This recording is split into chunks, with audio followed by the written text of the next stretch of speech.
Hello viewers, welcome to the journals blog. আর অনেক দিন পর একটি মেট্রোর ব্লগ নিয়ে চলে এসেছি আমি সৌম্যদীপ। হয়তো আমার ক্যাপশন দেখে আপনারা ভাবছেন যে লেখা আছে চিনার পার্ক, কিন্তু আমি কোথায় বসে আছি? এই মুহূর্তে আমি বসে রয়েছি এমন একটি জায়গায় যেটা নিয়ে চিনার পার্ক মেট্রো স্টেশন, অর্থাৎ চিনার পার্কে যে প্রস্তাবিত মেট্রো স্টেশন অরেঞ্জ লাইনের, সেটাই কিন্তু সমস্যা দেখা দিয়েছে আমি যেখানে বসে আছি সেই জায়গাটার কারণে। আমি সব কিছুতে আসবো, কিন্তু তার আগে আমি আপনাদেরকে বলে রাখি যে আপনাদের মধ্যে আমার প্রচুর মেট্রো অডিয়েন্স আছে, তো তারা আমাকে অনেক দিন ধরে বলছিলেন যে কেন মেট্রোর ভিডিও আসছে না। দেখুন, গত কয়েক মাসে কিন্তু কলকাতা মেট্রোতে সেরকম কোনোভাবে প্রোগ্রেস, ওয়ার্ক ক্ষেত্রে, কনস্ট্রাকশনের ক্ষেত্রে প্রোগ্রেস হয়নি। তাই আমিও কিন্তু আউট অফ দ্য টপিক্স ছিলাম যে মেট্রো নিয়ে আমি কী ভিডিও বানাতে পারি। রিসেন্টলি আমার হাতে কিছু জিনিস এসছে এবং এবার আমি চেষ্টা করব যে আমরা প্রপার কন্টিনিউইটি মেনটেন করেই মেট্রোর ভিডিওগুলো বানানো আপনাদের জন্য। আপনারা যদি আমার চ্যানেলে নতুন হন তো আমার চ্যানেলটি অবশ্যই সাবস্ক্রাইব করবেন। মনে রাখবেন আপনাদের জন্য কিন্তু এই সাবস্ক্রিপশান একদম ফ্রি, কিন্তু এতে আমার খুব সুবিধা হয়। এই যে আমি বিভিন্ন জায়গায় গিয়ে আপনাদের সামনে নতুন জিনিস যে তুলে ধরছি, এইটার যে মোটিভেশন, সেই মোটিভেশন কিন্তু আপনাদের ওই সাবস্ক্রাইব বাটনটা প্রেস করাতেই আমার কাছে আমি মোটিভেট হই। তো আপনারা দ্রুত ভিডিওটি দেখা শুরু করার আগে সাবস্ক্রাইব বাটনটা প্রেস করে দেবেন এবং সাথে পাশে থাকা বেল আইকনও প্রেস করে দেবেন, যাতে ফিউচারের সমস্ত ভিডিও নোটিফিকেশান সরাসরি আপনাদের নোটিফিকেশান প্যানেলে পৌঁছে যাবে। তাই দেরি না করে চলুন আজকের একটু কথা বলা যাক চিনার পার্ক মেট্রো স্টেশনের কী সমস্যা এবং তাতে যে সমস্ত স্টেক হোল্ডার্স যারা আছে, যে সব পক্ষে সেখানে কী মতামত সেইটা নিয়ে। তো আমি যেখানে বসে আছি এটি হচ্ছে চিনার পার্ক যে প্রস্তাবিত মেট্রো স্টেশন, তার সামনে ফুটপাতের ওপর একটি খাবারের দোকান, এবং খাবারের দোকানের যে এই আউটসাইড জোন, অর্থাৎ এটা ফুটপাতের ওপর রয়েছে সেইখানে। এবার আসি সমস্যাতে। নাম্বার 1, চিনার পার্ক মেট্রো স্টেশন আপনারা জানেন যে অরেঞ্জ লাইনের এয়ারপোর্ট থেকে কবি সুভাষ যাওয়ার দিকে দ্বিতীয়তম মেট্রো স্টেশন হচ্ছে চিনার পার্ক, তৃতীয়তম মেট্রো স্টেশন হচ্ছে চিনার পার্ক। এয়ারপোর্ট, ভিআইপি রোড, চিনার পার্ক। তো কোথায় সমস্যাটা? এবার দেখুন, চিনার পার্ক মেট্রো স্টেশন চিনার পার্ক ক্রসিং থেকে টুয়ার্ডস সিটি সেন্টার যেতে ঠিক বিশ্ব বাংলা সরণির ওপর অবস্থিত। তো চিনার পার্ক মেট্রো স্টেশনে এখনও অবধি না কনকোর্সের কাজ হয়েছে, না হয়েছে প্ল্যাটফর্মের কাজ, অর্থাৎ কনকোর্সের কাজ আগে হবে, তারপর হবে প্ল্যাটফর্মের কাজ। কিন্তু সমস্যাটা হয়েছে এই কনকোর্সের কাজ নিয়েই। হ্যাঁ, মেট্রো রেলওয়ে সূত্রে যা জানা যাচ্ছে যে মেট্রো রেলওয়ে কার্যত লাস্ট কয়েক মাস ধরে চেষ্টা করার পর, মানে আপনারা ধরুন না, যখন একটা স্টেশনের কাজ হয় আমরা কি জানি যে ট্রাফিক ব্লক লাগে, রাইট? যেরকম আমরা চিংড়িঘাটাতে ট্রাফিক ব্লক দেখেছি, ভিআইপি বাজারে ট্রাফিক ব্লক দেখেছি, অর্থাৎ টেগোর পার্কে ট্রাফিক ব্লক দেখেছি। এবং ট্রাফিক ব্লকের জন্য পুলিশের তরফ থেকে কি ডিমান্ড করা হয় যে মেট্রো যে এক্সিস্টিং পোর্শন অফ রোড যেটা ইউজ করবে ট্রাফিক ব্লক করে স্টেশন কনস্ট্রাকশনের জন্য, মেট্রোকে কি বলা হয় পুলিশের তরফ থেকে সবসময়, যে তাদেরকে অল্টারনেট স্পেসের ব্যবস্থা করতে হবে। সেই একইভাবে মেট্রো কিন্তু সব জায়গায় অল্টারনেট স্পেসের ব্যবস্থা করে দেয়। কিন্তু চিনার পার্কে যে সমস্যাটা হচ্ছে সেটা হচ্ছে, আইসি ফ্লাইট ল্যান্ড করছে। তো যাই হোক, তো চিনার পার্কে যে সমস্যাটা এবার হচ্ছে সেটা হচ্ছে যে মেট্রো মেট্রো তো নিউ টাউন যাওয়ার দিক, অর্থাৎ চিনার পার্ক থেকে সিটি সেন্টার যাওয়ার দিক, as well as city centre থেকে টুয়ার্ডস চিনার পার্ক মোড় বা চিনার পার্ক থেকে এয়ারপোর্ট যাওয়ার দিকে দুদিকেই সার্ভিস রোড করে দিয়েছে। খুব ভালো কথা করে দিয়েছে, যেটা দরকার, মানে ট্রাফিক ব্লকের জন্য অল্টারনেটিভ ট্রাফিক মুভমেন্ট স্পেস করার দরকার, আর সেটা মেট্রো করেছে। কিন্তু মেট্রো যেটুকু ট্রাফিক মুভমেন্টের জন্য স্পেস করেছে, পুলিশ মনে করছে যে চিনার পার্ক, যেটা আর কি বিশ্ব বাংলা সরণি, একটা ভীষণই ব্যস্ততম রাস্তা, তোমরা সকলে জানো ভিউয়ার্সরা। তো ওইটুকু অল্টারনেট স্পেসে এইটা সম্ভব নয় যে অফিস টাইমে বিশেষ করে এই চিনার পার্কের ওপরে ট্রাফিকের যা প্রেশার থাকে, যে ভলিউম অফ ট্রাফিক আমরা দেখি, তো সেখানে দাঁড়িয়ে এটা কখনোই সম্ভব নয় যে এইটুকুনি স্পেস দিয়ে ট্রাফিককে ফ্লো করানো। তাই বিধাননগর পুলিশ কমিশনারেটের যেটা ট্রাফিক বিভাগ, সেই ট্রাফিক বিভাগ মেট্রোকে বলেছে যে এই যে এক্সিস্টিং স্পেস সেইটাকে পারলে আরও একটু চওড়া করতে। এবার দেখুন, মেট্রোর তো কোনো সমস্যা নেই, মেট্রো স্পেস পেলে মেট্রোর কাজ দ্রুত গতিতে এগোবে, কিন্তু এইখানেই হচ্ছে আসল সমস্যাটা।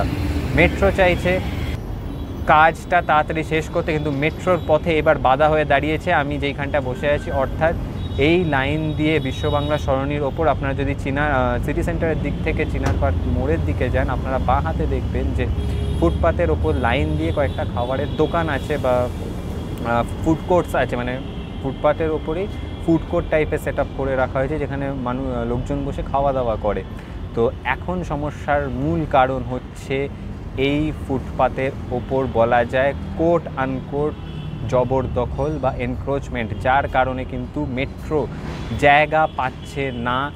এই সার্ভিস রোড যেটা বানিয়েছে তারা সেটাকে আরও চওড়া করে ট্রাফিক মুভমেন্টকে স্মুথ রাখার। আপনাদেরকে বলে দিই যে মেট্রো রেলওয়ে কিন্তু বিধাননগর ট্রাফিক পুলিশের কাছ থেকে বিশ্ব বাংলা সরণির ওপর কনকোর্স বানানোর জন্য, অর্থাৎ চিনার পার্ক মেট্রো স্টেশনে যেটা ফার্স্ট ফ্লোর, কনকোর্স বানানোর জন্য প্রায় 33 মিটার ইন্টু 140 মিটারের একটি রোড ব্লক চেয়েছে, যেটা কিন্তু দরকার। কারণ কি আমরা জানি যে স্টেশন বানানোর জন্য এখানে হেভি কনস্ট্রাকশন ম্যাটেরিয়াল সাথে ক্রেন দরকার, তো এবং তারপর কনকোর্সের ওপর কাস্টিং হবে। তো এখন সমস্যাটা এটাই যে বিশ্ব বাংলা সরণির ওপর যে ফুটপাত, সেই ফুটপাতের ওপর কোট আনকোট জবরদখলের কারণে কিন্তু এই কাস্টিং এখন ভেঙে এক পুরো কন্টিনিউয়াস নয়, 2 ভাগে করতে হবে, এমনটাই মানে অল্টারনেটিভ হিসাবে বলেছে বিধাননগর ট্রাফিক পুলিশ মেট্রোকে। কারণ কি এই ফুটপাতের ওপর যেহেতু লাইন দিয়ে খাবারের দোকান, আর খাবারের দোকানের যে খাওয়ার জায়গাগুলো, অর্থাৎ এই যে টেবিল চেয়ার সিটিং অ্যারেঞ্জমেন্টটা পুরোই ফুটপাতের ওপর, তো বলাই যাচ্ছে, তো এটাই মনে করা হচ্ছে যে এই ফুটপাতের ওপর কিন্তু খাবারের দোকান থাকার জন্যই মেট্রোর চিনার পার্ক মেট্রো স্টেশনের কাজ কিন্তু ফের একবার জটিলতার সম্মুখীন হচ্ছে, এবং যার ফলে সমস্যাটা হচ্ছে যে ফার্স্ট ফ্লোর যেটা কনকোর্স, সেই কনকোর্সে কন্টিনিউয়াস কাস্টিং না করে ফেজ কাস্টিং করতে হবে, অর্থাৎ কাজটাকে 2 ভাগে করতে হবে। এবং যার জন্য কিন্তু বিধাননগর ট্রাফিক পুলিশ বলেছে যে যেহেতু মেট্রো এই পেভমেন্টের ওপর কোট আনকোট জবরদখলের জন্য রাস্তা চওড়া করে দিতে পারবে না, পুলিশের পক্ষ থেকেও জানিয়ে দেওয়া হয়েছে যে পুলিশ কিন্তু মেট্রো যতটা স্পেস চাইছে, অর্থাৎ এই 33 মিটার ইন্টু 140 মিটার যে স্পেসটা মেট্রো চাইছে ট্রাফিক ব্লক করে কনকোর্সের কাজের জন্য, পুলিশের পক্ষ থেকেও সাফ জানিয়ে দেওয়া হয়েছে যে সেই স্পেস মেট্রোকে দেওয়া যাবে না যতক্ষণ না তারা আরও অল্টারনেট স্পেস করছে ট্রাফিক মুভমেন্টের জন্য। তো আপনারা বুঝতেই পাচ্ছেন, একদিকে মেট্রো চাইছে যে কনকোর্সটাকে একটা ফেজে করতে, অন্যদিকে পুলিশ বলছে যে কনকোর্সের কাজ শুরু করার জন্য যে ট্রাফিক ব্লক মেট্রো চাইছে সেই ট্রাফিক ব্লক দেওয়া যাবে না। কারণ কি ট্রাফিক ব্লকের জন্য অল্টারনেটিভ যে রোড স্পেস সেটা যথেষ্ট নয়, এবং থার্ডলি সেই রোড স্পেসের জন্য যে জায়গাটা মেট্রো করবে ভেবেছিল সেই ফুটপাত কিন্তু এইখানে যে খাবারের দোকানগুলি, সেই খাবারের দোকানগুলির যে সিটিং যে এরিয়াটা, সেই সিটিং এরিয়াটা এই পুরো ফুটপাত জুড়ে রয়েছে। তাই এবার আপনারাই বলুন যে কোন দিকে যাবে মেট্রো। এবং আপনারা জানেন যে প্রত্যেকবার এইরকম সমস্যার কারণে কিন্তু একের পর এক মেট্রো প্রজেক্টসকে আমরা ডিলে হতে দেখেছি। আর এটা শুধু চিনার পার্ক না, সারা কলকাতার বিভিন্ন জায়গায় কোথাও না কোথাও এইরকম কিন্তু সমস্যার সম্মুখীন মেট্রো হয়েছে এবং ফের একবার এইরকম সমস্যার সম্মুখীন। In fact Delhi metro rail corporation অর্থাৎ ডিএমআরসির একজন ইঞ্জিনিয়ার তো এতে বিস্ময় প্রকাশ করে বলেছেন যে কন্টিনিউয়াস কাস্টিং যেটা আর কি নর্ম আর কি, তো সেখান থেকে সরে গিয়ে কি করে কাজটাকে 2 ভাগে ভাগ করা যাবে, এবং কাজটাকে 2 ভাগে ভাগ করলে নাকি কাজের যে কোয়ালিটি, সেই কোয়ালিটির সাথেও কিন্তু কম্প্রোমাইজ হতে পারে বলে আশঙ্কা প্রকাশ করেছেন ডিএমআরসির একজন অবসরপ্রাপ্ত সিনিয়র ইঞ্জিনিয়ার। তো এখন প্রশ্নটা এটাই দাঁড়াচ্ছে, তাহলে চিনার পার্কে কী করবে মেট্রো? কারণ কি যদি কন্টিনিউয়াস কাস্টিং না হয় তাহলে কিন্তু প্ল্যাটফর্মের যে কাজ, অর্থাৎ 2 তলায় প্ল্যাটফর্মের কাজও কিন্তু 3 তলায় প্ল্যাটফর্মের কাজ কিন্তু সেটাও ডিলে হবে।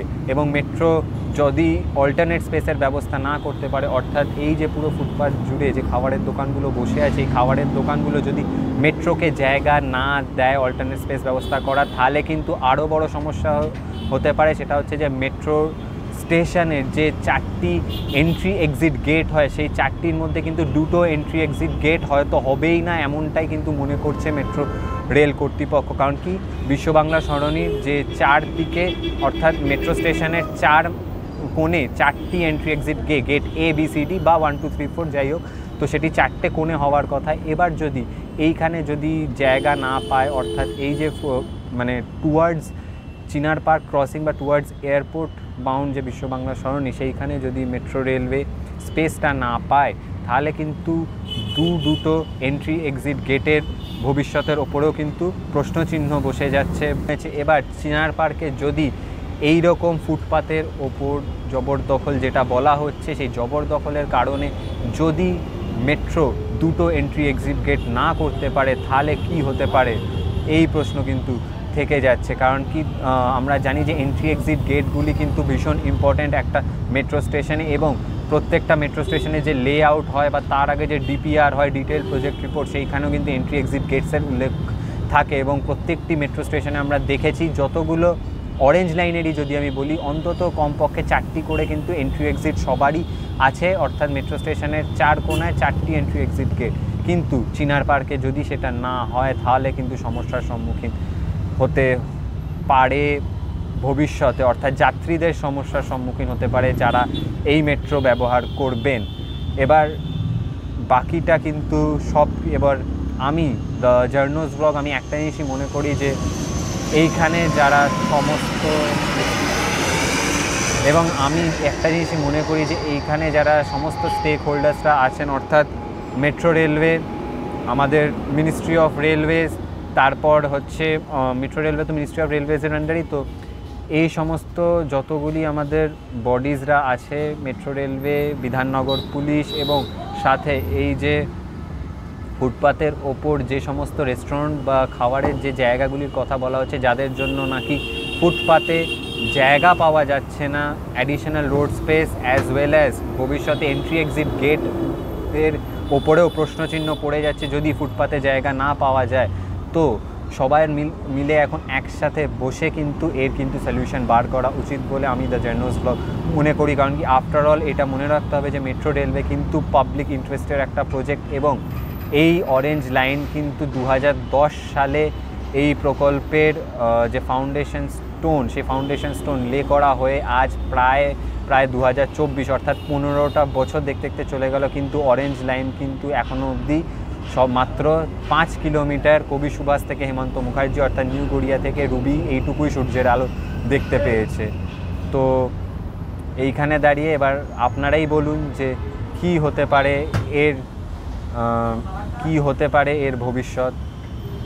যাই হোক, আপনারা জানান যে আপনাদের এই ভিডিওটি কেমন লাগলো। আমার একটি ছোট্ট চেষ্টা থাকলো যে আপনাদের সামনে একটি সমস্যার কথাও তুলে ধরা, কারণ কি আমার ব্লগসগুলো জেনারেলি ইনফরমেটিভ হয় বা আমি কোনো আপডেট নিয়ে কথা বলি, কিন্তু আমি একটা জিনিস মনে করি যে আপনারা যারা ভিউয়ার্সরা, আপনারাই তো ভবিষ্যতে এই মেট্রোটা ইউজ করবেন যখন মেট্রোটা নিউ টাউন দিয়ে যাবে। তো আপনাদের এটাও জানা উচিত যে মেট্রোটা এখন কি পরিস্থিতিতে আছে, কি সমস্যার সম্মুখীন হতে হচ্ছে মেট্রোতে, যাতে আপনাদেরও যে ওপিনিয়ন সেগুলোও যাতে ফর্ম হয় এবং আপনারাও যাতে আপনাদের কনসার্নসগুলো এক্সপ্রেস করতে পারেন সেই মাধ্যমে। তো আপনারা আমাকে কমেন্ট বক্সে অবশ্যই আপনাদের মতামতগুলো জানাবেন, এবং আপনারা দ্য জার্নোস ব্লগে যদি নতুন হন তো অবশ্যই আমার চ্যানেলটি সাবস্ক্রাইব করতে ভুলবেন না, আর ভিডিওটি ভালো লেগে থাকলে ভিডিওটি লাইক এবং শেয়ার অবশ্যই করবেন। দেখা হবে আরও একটি ব্লগে।